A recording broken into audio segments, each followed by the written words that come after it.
आणि म्हणून घाबरून महाराष्ट्राचे मुख्यमंत्री गृहमंत्री जे एकच आहेत हे घाबरून डिटेन्शन लावण्यासाठी प्रिव्हेंटिव्ह मेजर म्हणून 144 लावतात।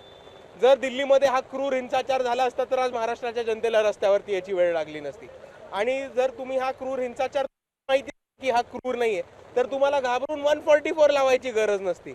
पण लोक आंदोलन करायला रस्त्यावरती येतील याच्यासाठी प्रिव्हेंटिव्ह मेजर्स वापरता येतील म्हणून मुख्यमंत्र्यांनी गृहमंत्र्यांनी 144 लावलाय। बऱ्याचशा वंचितच्या कार्यकर्त्यांना अटक सुद्धा करण्यात आली आहे, डिटेन करण्यात आलंय। पण बऱ्याच ठिकाणी वंचितच्या कार्यकर्त्यांवरती गुन्हे न दाखल करता पोलीस सोडतायत।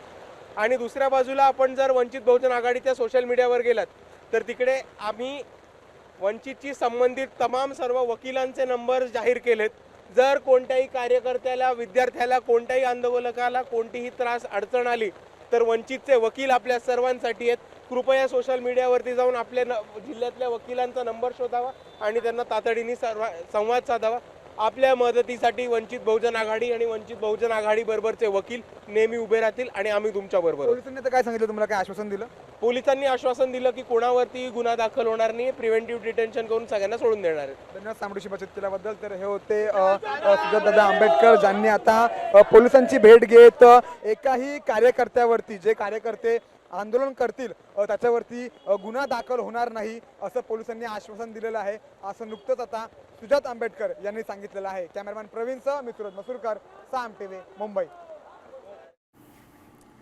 तर सुजात आंबेडकर यांनी सांगितल्याप्रमाणे फक्त प्रिव्हेंटिव्ह डिटेन्शन करण्यात येत आहे, कोणावरही गुन्हे दाखल करण्यात येणार नाहीत असं पोलिसांकडून कळवण्यात आलंय असं त्यांनी सांगितलंय। त्यामुळे सध्या तरी महाराष्ट्र बंदला उत्स्फूर्त प्रतिसाद मिळतो।